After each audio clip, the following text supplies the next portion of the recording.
to 4. Organization. Wrapping up the victory. Keep it steady 'cause you win and you lose some.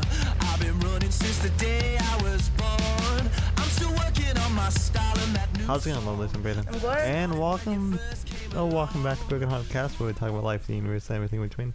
Sorry about this week. We wanted to have it a little bit closer to when thing that we're going to talk about. We wanted to have it pushed just a little bit closer. Go up a day later than usual. Yeah, just so a little lovelies, and so we can actually celebrate it. Yeah. Closer to the event rather than a week of almost a week before. So then, what are we going to talk about this week? Well, this week we're going to be talking about Bastille Day. Bastille Day.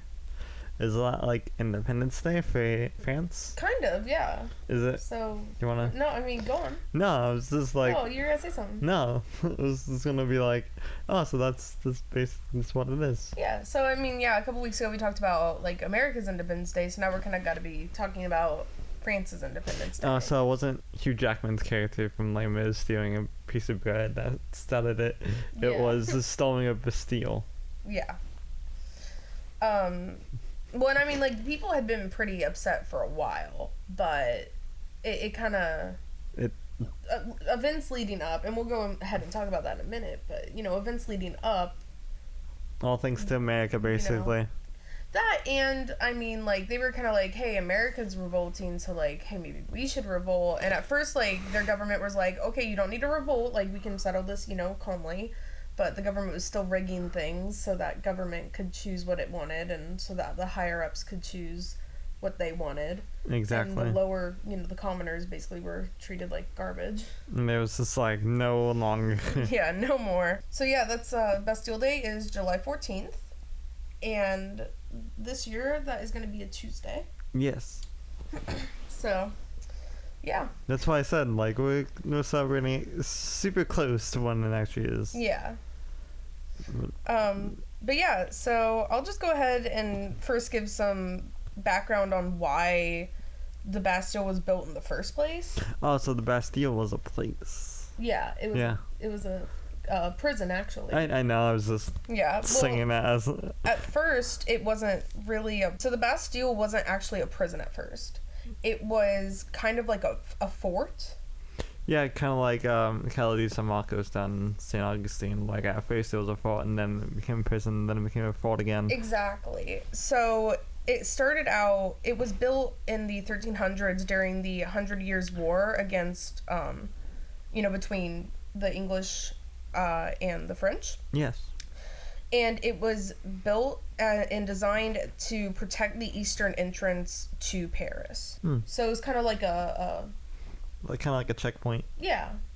Basically. So, yeah. To kind of be able to have soldiers there so that if the British tried entering in for battle into the city from the east... Can you...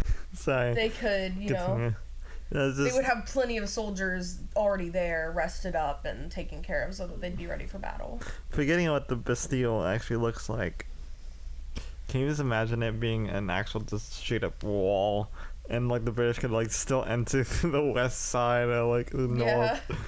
It's just they forgot to build one on the west side. That's kind of why they sucked at that war. Yeah. But yeah, so... The west side is the bad area. We don't go over there. Yeah, not even the British want to attack over there. No, the British, that's how they get in, because the British, Oh my god. We're for all young people anyway, so this is might as well. It's the Irish and we'll take care of it. Sorry, continue. Enough about the 100 Years' War. We can talk about that another day. Yeah, so... once it did get kind of converted from more like a fort to a prison, it was used mostly for basically people who talked bad about the government. So basically, what they deemed as treason. Yeah, it says that it held political dissidents. So that's basically people who are talking crap about the government. So treasonous stuff. Yeah, doing treasonous stuff. And that's what was going on when the storming happened. The people that were held prisoner there were people who talked bad about the government, and the government was just oh, we're gonna throw you in prison. I say government, but it was more like, you know, it was a monarchy, so... It was the government. Yeah, like, those couple of people were the government. Yeah. So yeah, let's kind of go from that into the whole backstory of what events led up to. Yes. And this is going to be a little long. And the reason, like, we're going to do more of, like, a history, just, like, talk about the history for this, is because, like, you know, we don't personally celebrate it. So, there's nothing we can really, there's no personal input we can say, like, this is what we do for Bastille Day. Yeah, because both of us are not French. Yeah, we don't have any, like, French heritage or anything like that. Yeah. So, it's that thing of, like, I didn't even really, I don't really know any French history, so I didn't even know this was a thing. Yeah, I know some French history. Yeah, you're more into it than me. Yeah. But yeah, so that's kind of why I'm doing more of the reading research stuff than us going to be talking about our, you know, thoughts and how we celebrate it. So if you guys, you know, would prefer to listen to more pop culture-y stuff like that and hear, you know, like either our experiences or some of our stories concerning things, you know, and maybe just aren't interested in this kind of history, you can just wait until next week's episode. Yeah. Well, we're going to be talking about the moon landing. Yeah. So, and what we do to celebrate it and stuff like that, because us as Ohioans, we definitely celebrate. Oh, yeah. Celebrate it. So yeah, despite inheriting, like, a lot of debt from his predecessor, Louis XVI and his wife Marie Antoinette, let them eat cake. Just, you know, they were like, screw our debt. We're gonna buy as much stuff as we want. We're gonna spoil ourselves. We're going to live in the lap of luxury. Yes. And, you know, they even used that money to help America, you know, the American colonies win our Revolutionary War. Yeah. So we kind of took their money and ran. Because, you know, kind of going back on, you guys haven't seen Hamilton, that kind of thing, like, America kind of promised, like, oh yeah, we'll help you guys out if you want to, you know. Yeah, well, that, and also, if you just know your history, it's just like, yeah, America literally was just like, yeah, we'll help you out. And then, like, once it came to happen, they were just like, yeah, we don't have a lot of money, so, and we don't have a lot of troops, and we don't want to kill our brand new baby country, so you guys are on your own. It's basically kind of like that one meme of, like, the dude, like, giving a peace sign and then slowly disappearing. Yeah, that was America. That was literally just America when the French asked for aid during the French Revolution. Yeah. So because of them spending so much money just constantly just to treat themselves, by the late 1780s, France's government was on the brink of an economic disaster. Like, it was bad. And to make matters worse, widespread crop failures in 1788 brought about a nationwide famine, and bread prices rose so high that, like, at their peak, the average worker spent around 88% of their wages on just this is 98%. Oh, 98%. Oh, sorry. Yeah, it's okay. You're reading further down on the article. I'm sorry. It's okay. So yeah, and to make matters worse, unemployment was almost just as bad as a problem. So, you know, and the populace blamed in part on newly reduced customs duties between, you know, France and Britain. They kind of blamed unemployment on that, and, you know, because the customs agencies made it really hard, I guess, they made it hard for British people to come in and work, and they made it really hard for French people to leave to do work. Yeah. So if you were a French resident and you wanted to, but there's no jobs, and you need to leave the country to get a job, customs made it next to impossible to do that. So, you know, that's kind of how it was when food is overpriced and there's no jobs and no money. Exactly. So basically, everybody was starving to death. So basically, it was France's version of the Great Depression, but without the stock market crash. Yeah. Well, just about the stock market crash. Yeah. I mean, yeah, like they were broke. Well, I'm saying the stock market Yeah. as in like what we know of it. Yeah, exactly. You know, following that harsh winter that happened that year, violent food riots started breaking out Ooh. across the entire country at bakeries, granaries, you know, you name it, like food storage facilities, that kind of thing. And that's kind of what started the revolutionary, like their revolution, you know. Was we want bread. We want food. Yeah. Bread was the most common and, you know, the most easily, like... Oh, yeah. No, Yeah. not disagreeing with you. Yeah. Anybody would start a riot for bread and food. Yeah. So in attempts to try and have a revolution not start, King Louis decided, okay, we need to do something about this, so don't worry, guys, I'm gonna create an assembly, like a national assembly, that'll be divided into, like, 3, you know, orders. So, like, the first is, you know, and each order is called an estate. Yes. And the first estate is the clergy, the second estate is nobility, and the third estate is commoners. That's just feudalism. Yeah. That's literally just what So- it is. You know, people were kind of like, okay, this is okay. Not knowing about feudalism and how it works. They're like, okay, yeah, we can settle for this. And so the third estate represented like 98% of the population, and that's that figure you were Saying alien. saying earlier is so yeah, the third estate was really the most important. The problem is it could still be outvoted by the 2 other estates. Just because they're higher class. Yep. So basically, they were back at square one. They were back right where their problem was at. Yeah. Before Louis tried making the solution. Because it was kind of like how government works even nowadays, where they're like, okay, people are angry about something. Let's try and do the bare minimum to satisfy them. And just hope that it lasts out long enough until I'm not in office anymore or until I die.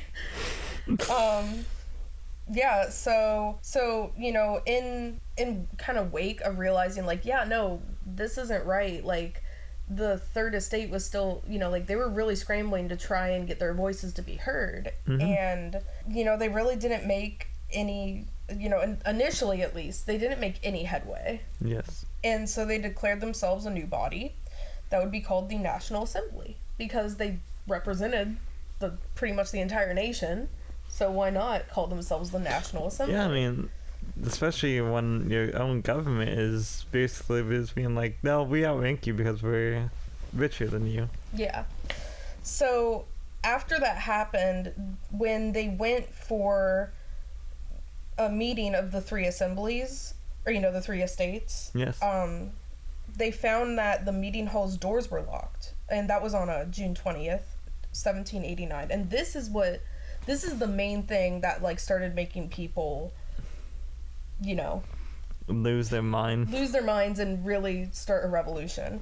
So on June 20th, 1789, like I said, they tried getting into the meeting hall. The doors were locked, and so they found a nearby tennis court, and they all, you know, gathered together and took an oath that from that point forward, they will never separate until establishing a new written constitution. And that was called the tennis court oath. That's, I guess, Clever. yeah, that is a really big, yeah, really clever. So yeah, I mean, like, they were just kind of like, yeah, no, we're done. We've been trying to negotiate. We've been trying to get help from the government. We're trying to reason with the government, and they're not gonna be reasoned with. So we're done. We're gonna revolt. So thank goodness, I mean, a lot of nobles and clergymen did sympathize and actually cross over to the national and, like, you know, join the National Assembly. Yeah, because a lot of them probably didn't want to die. Yeah, well, and I mean, Louis at first, you know, grudgingly gave them consent to do so. But he also, kind of to make a power move, he moved in several army regiments into Paris and its surroundings. And that kind of made people start freaking out more, because they're thinking, you know, oh my gosh, he's gonna just kill us all. Yeah. Like, they're gonna try and break up the assembly, and they're gonna try killing everybody. So on July 11th is when the riots started. The king had dismissed a National Assembly sympathizer, and really the only one that was on his, like, you know, His sign? his yeah, like, I don't really know, I guess his council. Yeah. Well, it says he's a minister, so, and he was the only non-noble minister that was there. Yes. And the king is just like, yeah, I only want nobles to be, you know, A part of this crew. yeah. And that made people just kind of like, so he doesn't even want to hear our voice. Exactly. Yeah, and that noble's name was, I hate French pronunciation. It's Jacques. Jacques Necker? Yes. Okay. I want to make sure I said that right. So protesting crowds after, getting word of that flooded into the streets of Paris the following day and were harassing royalist soldiers, to the point where the soldiers had to withdraw from the city. Like, it was bad. I mean, think of how, like, police officers have had to flee riots going on right now. You know, that kind of thing. Mm-hmm. That's what was basically going on back then. Oh. Yeah. And still angry about the customs, Yeah. stations, preventing them from getting work easily. The crowds, kind of burned them down. Just lightly, just kind of, they just kind of went over there and burned them down. As I was, like, researching this and reading it up, it's like, holy crap, history does repeat itself. Like, we really don't learn. No. Because, like, this is literally happening right now in America. No, I even wrote an article. I wrote a whole essay back in high school saying how history repeats itself. Yeah. And I kind of gave, like, certain topics. Yeah, and it was just crazy for me, like, reading this. It's kind of like, oh, shoot, like, they're doing the exact same stuff that's going on right now. Not just in America, but, like, in... Yeah, in other countries. It's just, like, this is crazy. Well, and also... after, they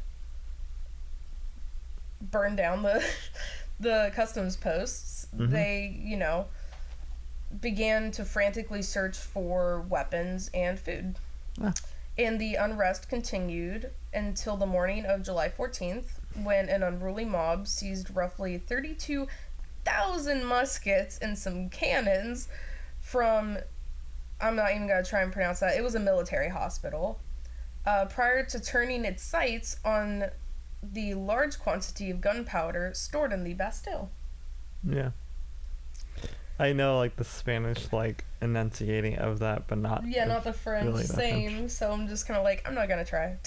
I would be sitting here for 10 minutes trying to pronounce, like, a sentence. Yeah. Or even just one word. But if you would at least want to read what the title Yeah, we'll was, be putting both the Wikipedia and the yeah, just put it in there. channel. Just put it in the Google Docs and I can... Yeah, it is. So. Okay. So we're finally to the actual storming of the Bastille, but those were just the events that led up to it, So kind of to summarize, people were starving, they couldn't get work. The government's like, whoa, we don't need a revolutionary, just, we'll sit down and talk to each other. And then the government was, they're like, finally we can talk to you. And the government's like, oh no, we don't want to listen to you. Lock the doors. Lock the doors. Do it.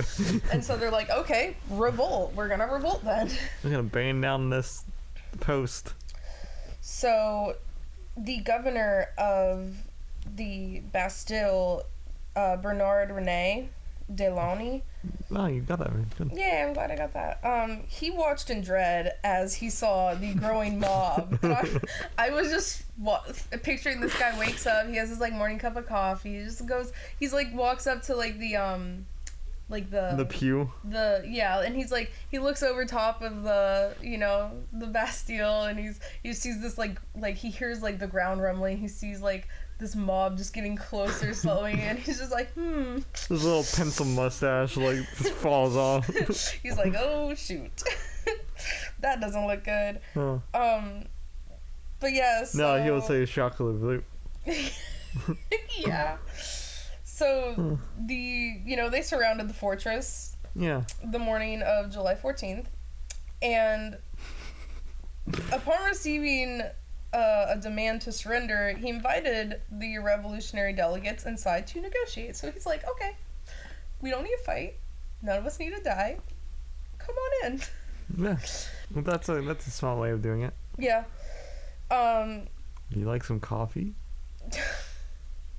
Some tea. We have tea too. Cheers of the inmates. We even have wine as well. That's also made of the tears and blood and sweat of the inmates. So. And grapes.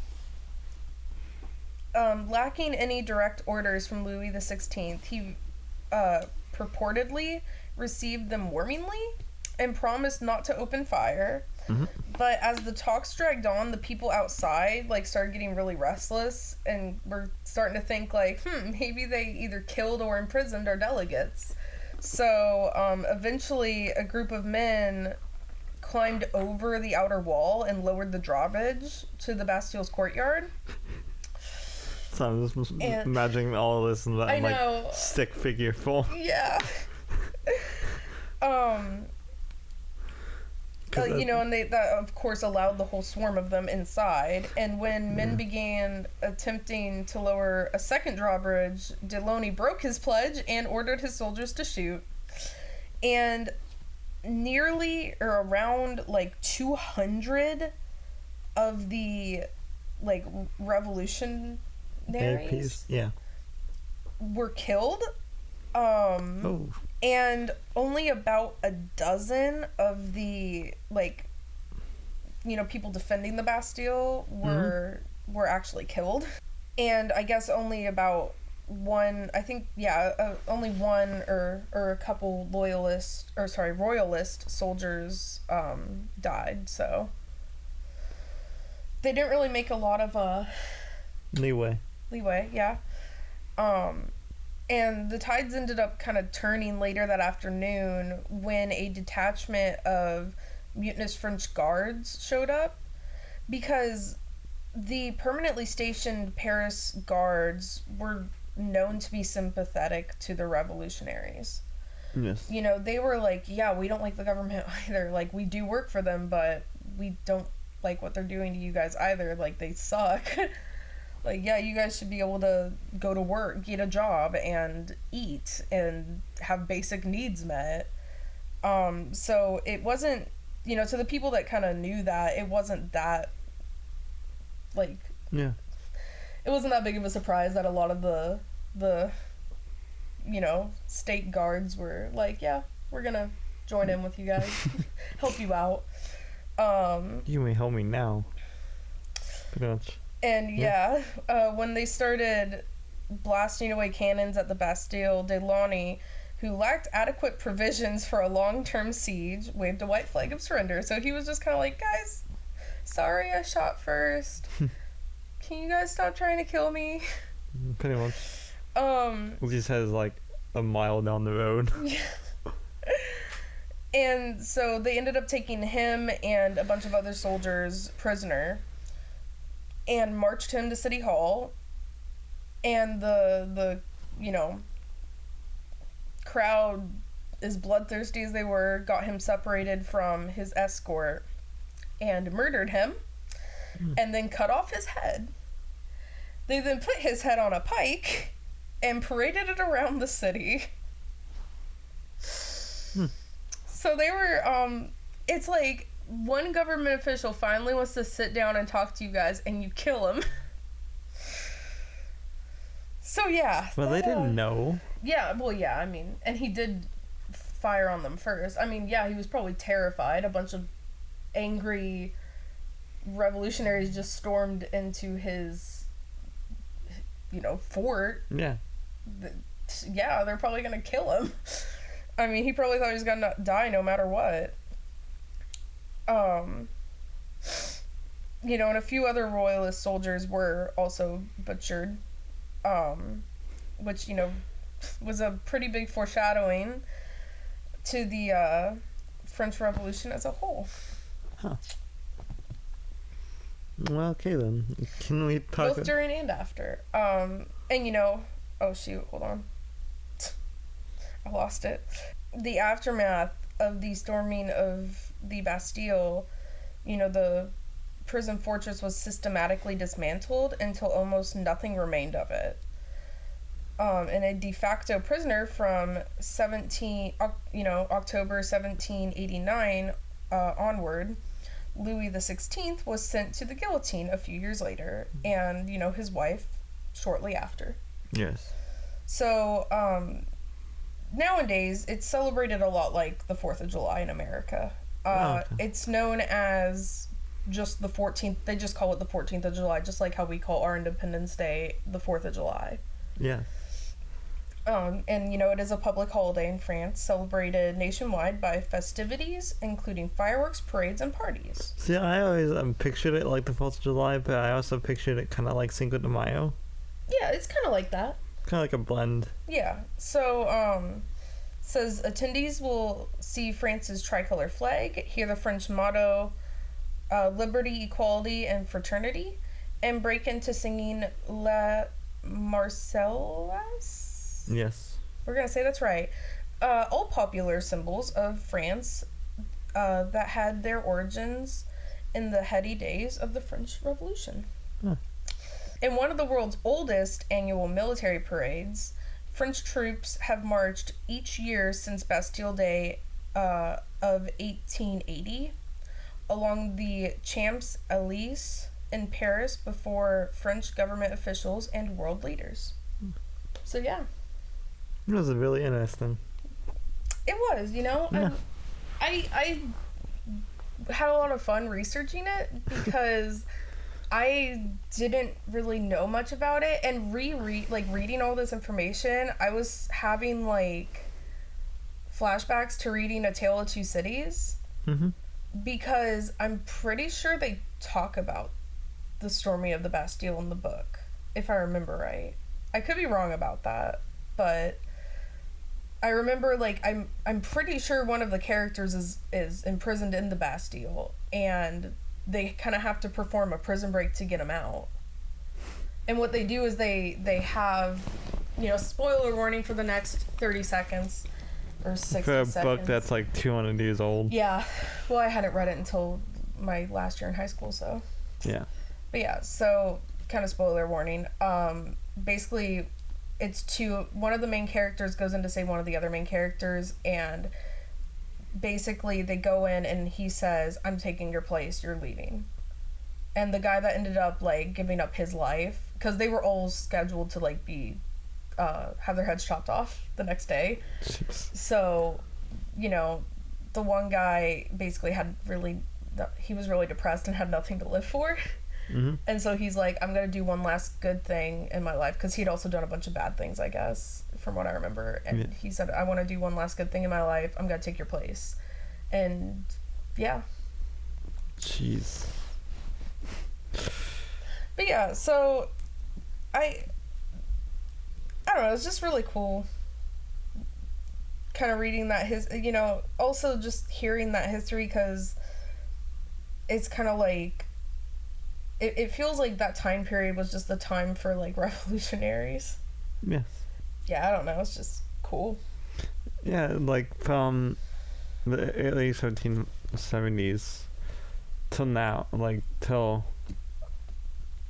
technically till now, or even way before that, it's always been a time for revolutionaries and people standing up and stuff like that. Yeah. And specifically, around late 1770s and early 1800s was, kind of the major thing, because it went from literally the American Revolution to the French Revolution, and then the War of 1812, and then all this other stuff happening. Yeah.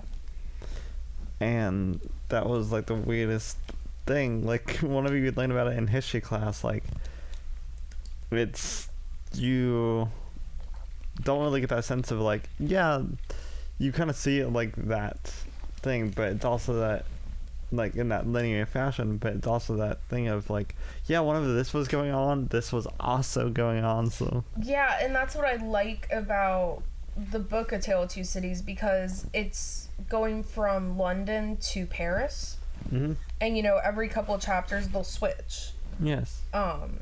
And I just really like, I like books that do that, that show you like, well, these events are going on in this part of the world, here's something in a different part of the world that's going on at the exact same time, and like, you know, it maybe be, you know, stuff that's really similar to each other, you know? Right. Like, while we were having our revolution, another country was getting ready to have theirs, and that's just kind of crazy. Yeah. And put in modern day pop culture, like, that's kind of a good thing that Hamilton shows. Yeah. As well, kind of having that underlying message of like, yeah, France is value to have their revolution. Yeah. And particularly during the Covenant Battle number 1 or 2. It's 2. Yeah, in Covenant Battle number 2, like, they actually talk about King Louis the 16th, like, Hamilton being like, yeah, do you want to take his head out of the basket and ask him? Like, what he wants us to do? Yeah. Because by the time that France was asking for aid, they had already killed King Louis. Exactly. Like, they had killed a lot of the noble people, so there was no leaders. It was just a leaderless society, and everybody was killing each other. And kind of Lafayette was kind of the leader, but also he wasn't. He had a lot of people listened to him, but it was also the thing where people also didn't want to listen to him. Exactly. You know, like, it was kind of like a 50-50. That's why I said, like, he was kind of the leader, but also he kind of wasn't. Yeah, he was the leader in some people's eyes, but to other people, he was just another person who they thought would be looking for power. Yeah. And wealth. And because to a lot of people, they thought anybody that would want to be a leader of our country is somebody who wants power and wealth. Mm-hmm. So, you know, it's just that thing of, like... You kind of have to play your cards close to your chest and yeah, clearly state to people what your intentions are and be honest. Well, that's the problem, though, with what happened in the French Revolution is they couldn't trust anyone. That's why I was like... everyone lied constantly. Exactly. And they would pretend to be sincere. Yeah, that's what I was about to say, was like, yeah, well, what you literally just said. And so they kind of had to do the double play of, like, that 50-50 of, like, do I actually trust this face and do I not? Yeah. So when America, you know, ended up, I know, just kind of for a little bit of history, you know, when America said we're not going to give you money or supplies or anything, we're gonna stay out of it. Lafayette was the person speaking for the French people, and he basically had to go into hiding. He spent the rest of his life on the run because people saw that as a betrayal, because he promised the people, hey, America's gonna help us, you know, revolt against tyranny, so, you know, just you guys wait. And then when they started revolting and Lafayette went to America and was like, hey guys, we need that stuff now, people are revolting, America was just like, no. And he's like, okay, well, I'm gonna die now. Yeah. Because, I mean, they didn't care. If they felt betrayed, you were dead. If they felt you weren't fully on their side, like if you were sympathetic to both sides, you were dead. Yeah, and that's why,